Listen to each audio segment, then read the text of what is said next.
पिलामाने OJEE counselling 2025 for the courses BTech BArch B plan B cat integrated MSc रो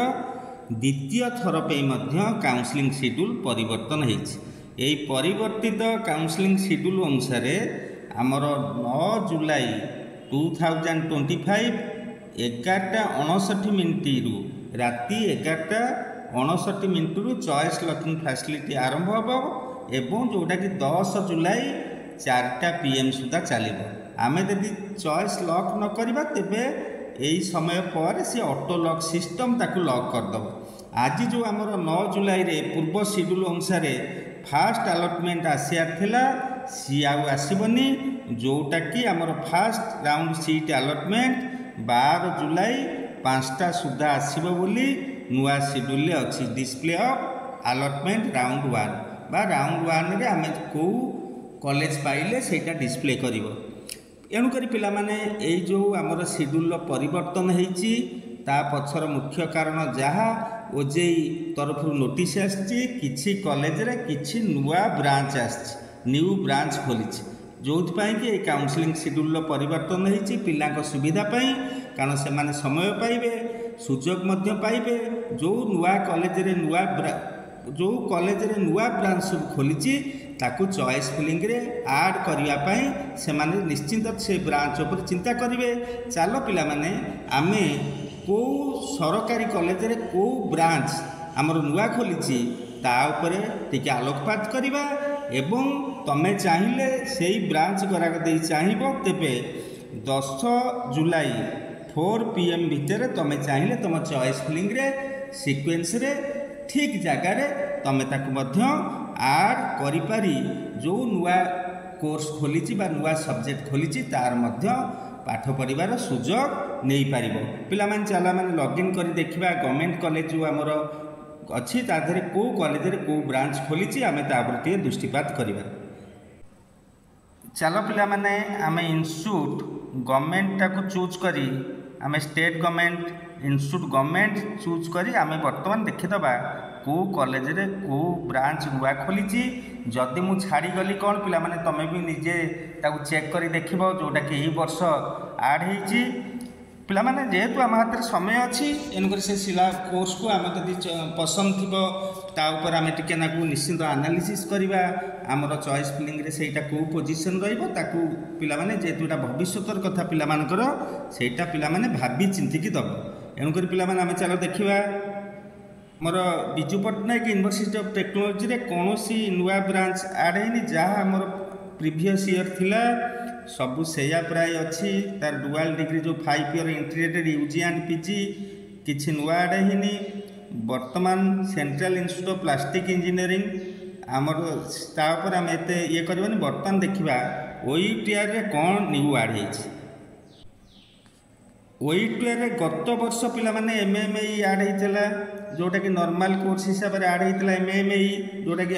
गत वर्ष 2024-25 शिक्षा वर्ष प्रथम थर पे खोलथिला एवं ए वर्ष टेक्सटाइल भी आगो थिला। वर्तमान पिले एई वर्ष आमे देखुचे एरोस्पेस इंजीनियरिंग जोटा कि आमर एनआईटी राउरकेला मध्य अछि एरोस्पेस इंजीनियरिंग जोटा कि टिके चैलेंजिंग ब्रांच आउ जदि आमे ता धरे स्कोप पाई आम ठीक से आम पाठ पढ़ार मन दे आम स्किल बढ़ेले निश्चिंत हाई सैलरी पैकेज रे ए पाठ किंतु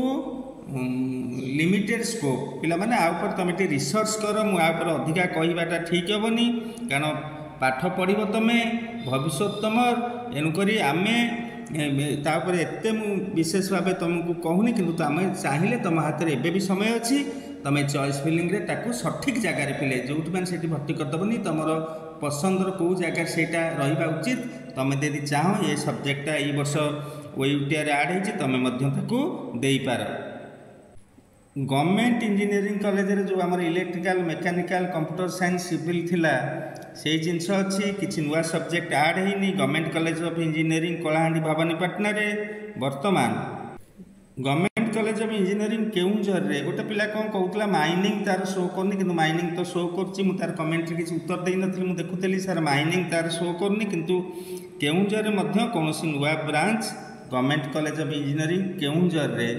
कौन सी नुआ ब्रांच शो करू नहीं तार जहाँ ब्रांच थिला से ब्रांच अच्छी बर्तमान आईजीआईटी देखा आईजीआईटी भी सेमती जहाँ थिला पिला माने तांकर से ब्रांच गुराक अच्छी केमिकल इंजीनियरिंग थिला प्रोडक्शन एमएमई आईजीआईटी थिला एणुकरी आईजीआईटी रे कौन सी नुआ ब्रांच ऐड होनी ईटीसी सिविल बर्तमान पारला महाराज मुझे देखुची पारला महाराज भी तार जो ब्रांच थिला गत वर्ष ए वर्ष से ब्रांच अच्छी तार कौन परिवर्तन है संबलपुर यूनिवर्सिटी जोटा आमर सेल्फ फाइनेंसिंग कोर्स टी आमर संबलपुर यूनिवर्सिटी अच्छी तार मध्य कौन कोर्स रे परिवर्तन कि कौन नुआ ब्रांच खोलनी आमर ये जो स्पेशलाइजेशन ब्रांचटा आगुरी नाला बोधे गत वर्ष computer science and engineering with specialization in artificial intelligence and machine learning यहाँ प्राय गत वर्ष भी खोली जाइथिला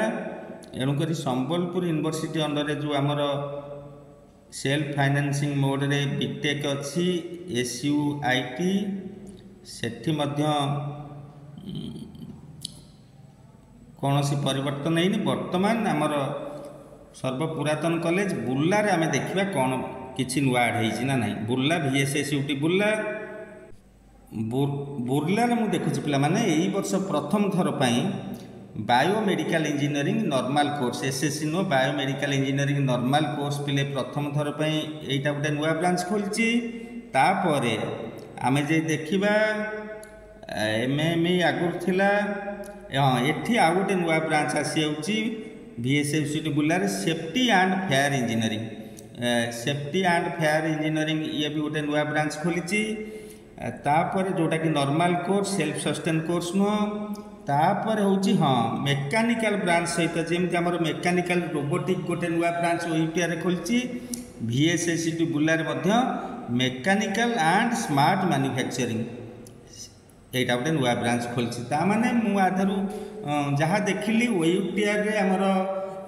गोटे नुआ ब्रांच खोली एवं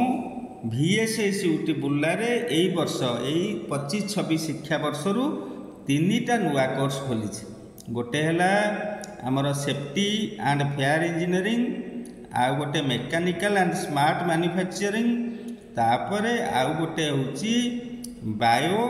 मेडिकल इंजीनियरिंग एणुक मो पिला माने तमें जदि अलग कौन ब्रांच यही जो कि आम OJEE counselling choice filling registration 2 थर एक्सटेंशन है तेबे जदि अलग को ब्रांच तमें देखुव जोटा गत वर्ष जाई नथिला तेबे निश्चिंत मते कमेंट रे जनइब एवं यही जो नुआ ब्रांच खोली तमर पसंद यदि थिबो हाथ में एबे भी समय अच्छी से कोर्स उपरे निश्चिंत टिके रिसर्च करिवो निश्चिंत तापर गोटे मतामत सब सांग मानकर बा निजे रिसर्च करिवो तापर जो चॉइस फिलिंग दब से अनुसार चॉइस फिलिंग जदि तुम इच्छा थाए ये कोर्स एडमिशन करिया को चॉइस फिलिंग रे ताकू जोठी माने सेठी भर्ती करदबनी सठिक जगार तुम इच्छार सठिक जगार से जगार ताकू तमें चाहिए आड मध्य करिपार वीडियोटी देखि समस्त धन्यवाद प्रणाम।